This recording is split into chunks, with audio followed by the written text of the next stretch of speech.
Welcome. Today we explore the second part in the study of the Shen, the treasure of the spirit. The Shen is the bridge between reality and our individuality. Part 2.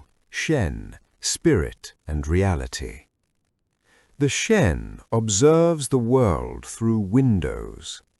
In classical medicine, we speak of the 7 pure upper orifices, the eyes, the ears, the nostrils, and the mouth. These are our biological senses. The Shen interacts constantly with the world. It does not live in isolation. However, in the deeper traditions of internal alchemy, these orifices are not merely physical.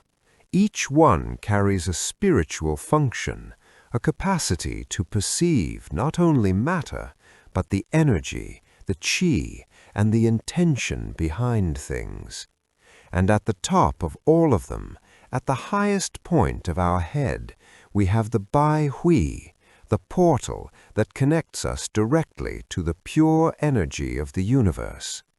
We will speak of this in the next video. These are the gateways through which information from the outside world enters. The Shen is the processing machine that receives this data.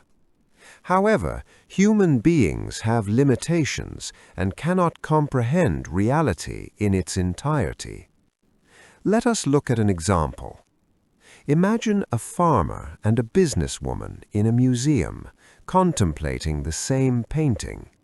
The canvas shows a cornfield, a lake with ducks, but also a luxurious building with carriages and wealthy people.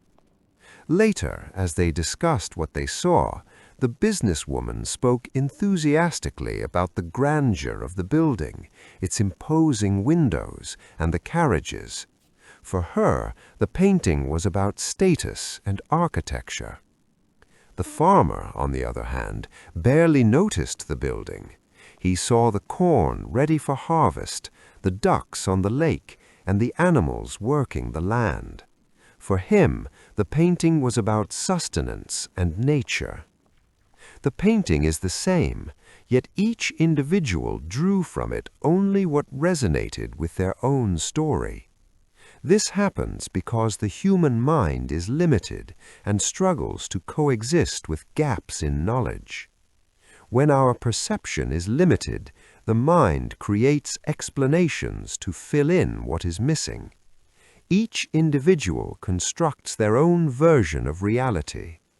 This is not necessarily a pathological illusion, but rather an individualized perspective. We build our reality based on what our Shen is able to process. In pathologies, and especially in treatments, it is precisely this perception that we work with. There are patterns we create through our perception of reality. We begin to experience life through what has been built within us from that particular perspective. For example, a pessimist will tend to construct a more negative outlook and approach any challenge with greater caution. A person who has been hurt will adopt a more defensive attitude. The reality remains the same, but our dynamic within it will differ. There is a sense of coexistence with reality that must be kept in balance. Do we control our reality through our Shen? No. But we can balance the way we face reality.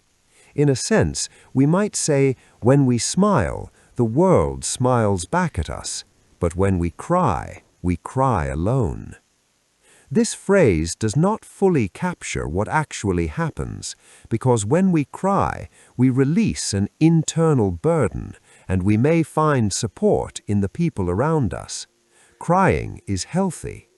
But this phrase illustrates the influence we have on the world and the influence the world has on us. When perception becomes distorted, behavioral patterns grow unbalanced, and adjustment is needed so that the Shen can perceive reality in a more accurate and balanced way. By harmonizing the Shen, we allow the person to experience life with less distortion. In the next video, we will see how this perception connects to something higher, our purpose and our evolution.